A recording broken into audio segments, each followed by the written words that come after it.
Polavaram project నిర్మాణ పనుల పురోగతిపై ప్రధాని నరేంద్ర మోదీ తొలిసారిగా సమీక్షించబోతున్నారు. ఇవాళ 4 రాష్ట్రాల సీఎస్లతో పీఎం వీడియో కాన్ఫరెన్స్ నిర్వహించనున్నారు.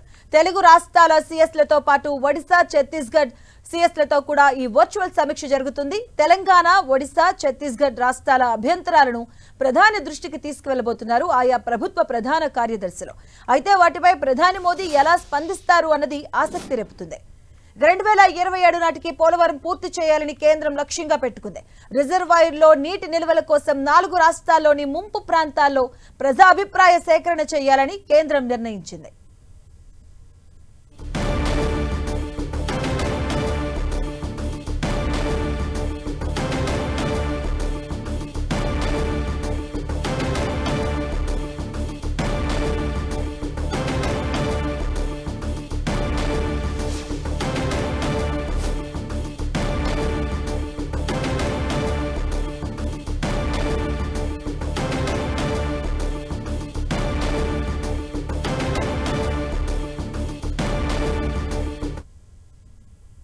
ఇదే అంశానికి సంబంధించిన పూర్తి అప్డేట్స్ మా కరెస్పాండెంట్ గోపి అందిస్తారు. గోపి,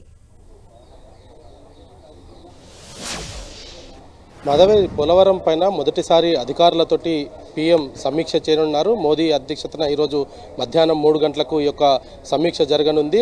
ఆంధ్ర, తెలంగాణతో పాటు ఒడిశా, ఛత్తీస్గఢ్ రాష్ట్రాలకు సంబంధించిన సీఎస్లు కూడా ఈ యొక్క వీడియో కాన్ఫరెన్స్లో పాల్గొనున్నారు. ప్రధానంగా పోలవరం ముప్పు ప్రాంతాలకు సంబంధించి ఒక సమీక్ష జరపాలంటూ కూడా గత కొద్ది కాలంగా తెలంగాణ ప్రభుత్వం అనేక సార్లు కూడా కేంద్ర ప్రభుత్వాన్ని విజ్ఞప్తి చేస్తూ వస్తుంది. వాటన్నిటిని కూడా పరిగణనలోకి తీసుకోవాలంటూ కూడా ఈరోజు ప్రధాని మోదీతోటి కూడా అధికారులు వివరించనున్నారు. అదేవిధంగా పోలవరం ఒకసారి నిర్మాణ పనులకు సంబంధించి కూడా ఇప్పటికే కేంద్ర ప్రభుత్వం పూర్తి స్థాయిలో దృష్టి సారించిన నేపథ్యంలో సిడబ్ల్యూసి నివేదిక ప్రకారంగా ఎన్జిటి ఇచ్చిన కిన్నెరసాని, మారేడు వాగుల ప్రవాహాలపైన గోదావరి బ్యాక్ వాటర్ సంబంధించిన ప్రభావం ఉండబోతుంది. దానికి సంబంధించి కూడా అనేక గ్రామాలు ముప్పుకు గురి కాబోతున్నాయి. వాటన్నిటిపైన కూడా రక్షణ చర్యలు చేపట్టాలంటూ కూడా ఈరోజు ప్రధానిని తెలుగు రాష్ట్రాలు కోరనున్నాయి. అయితే ఆంధ్రప్రదేశ్ ఇప్పటికే దానిపైన పోలవరం నిర్మాణానికి సంబంధించి పనులను వేగవంతం చేస్తూ 2026-27 నాటికి పూర్తి చేయాలంటూ కూడా భావిస్తున్న నేపథ్యంలో దీనిపైన అత్యవసరంగా కూడా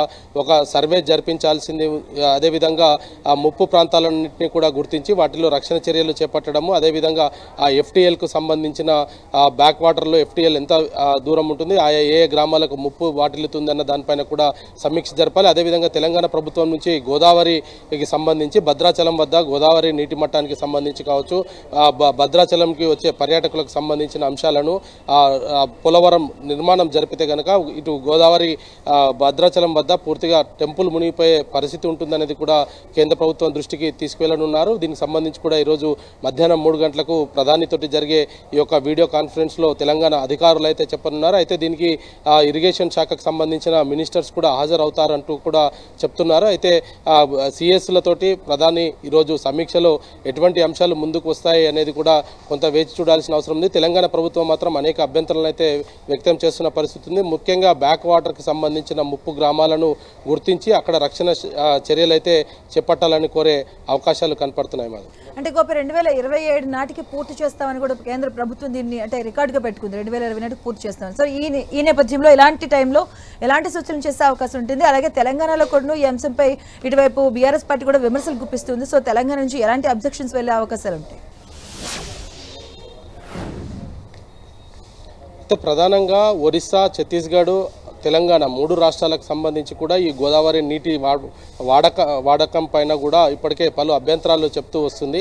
అయితే కాళేశ్వరం ప్రాజెక్టుకి సంబంధించి కావచ్చు, ఇతర అంశాలన్నింటినీ కూడా కేంద్ర ప్రభుత్వం దృష్టికి ఇప్పటికే తెలంగాణ పలుమార్లు తీసుకువెళ్ళింది. తెలంగాణలో సాగునీటికి, తాగునీటికి గోదావరి నదీ జలాలపైన 1,00,000 ఎకరాలకు పైగా ఆధారపడి ఉన్న పరిస్థితి ఉంది. కాబట్టి వీటన్నిటిని కూడా దృష్టిలో ఉంచుకొని పోలవరానికి సంబంధించిన ప్రాజెక్టును పూర్తిగా సమీక్షను జరపాల్సిందే అంటూ కూడా తెలంగాణ ప్రభుత్వం గత కొద్ది రోజులుగా కూడా విజ్ఞప్తి చేస్తూ వస్తుంది. అయితే కేంద్ర ప్రభుత్వం 2027 నాటికి ఈ యొక్క పోలవరం ప్రాజెక్టును జాతికి అంకితం చేస్తామంటూ కూడా చెప్పడము, దానికి సంబంధించిన పనులను వేగవంతం చేయాల్సిందిగా కూడా ఆంధ్రప్రదేశ్ ప్రభుత్వానికి ఇప్పటికే చెప్పిన నేపథ్యంలో ముప్పు గ్రామాలకు సంబంధించి కావచ్చు, బ్యాక్ వాటర్ వల్ల జరిగే నష్టాన్ని కూడా అంచనా వేయాలనేది కూడా తెలంగాణ ప్రభుత్వం ప్రధానంగా కోరుతూ ఉంది. వాటన్నిటిపైన కూడా సమీక్ష జరపాలి, రీసర్వే చేయాలి.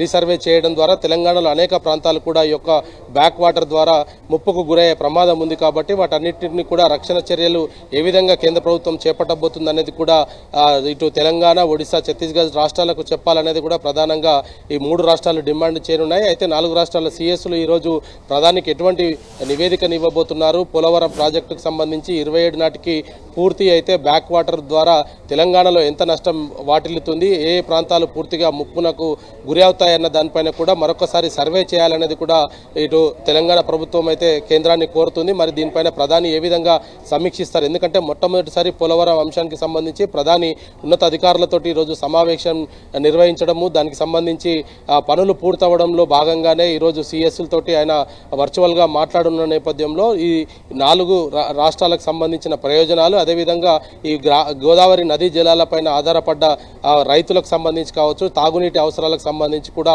ఏ విధంగా ప్రధాని స్పందిస్తారన్నది కూడా కొంత వేచి చూడాల్సిన అవసరం ఉంది. మొట్టమొదటిసారి ప్రధాని అధ్యక్షతన ఈ యొక్క వర్చువల్ మీటింగ్ అవుతున్న నేపథ్యంలో ఇప్పటికే రాష్ట్ర ప్రభుత్వాలు నివేదికలు ప్రభుత్వాలకు పంపించినప్పటికీ నేరుగా ప్రధానితోటి మాట్లాడే అవకాశం వచ్చిన నేపథ్యంలో ఇటు తెలంగాణ మాత్రం ఖచ్చితంగా పోలవరం నిర్మాణానికి సంబంధించి ముప్పు గ్రామాలకు సంబంధించి రీసర్వే చేయాలనేది పట్టుబడే అవకాశాలు అయితే కనపడుతున్నాయి. మాత్రం ఓకే, థ్యాంక్ యూ గోపి.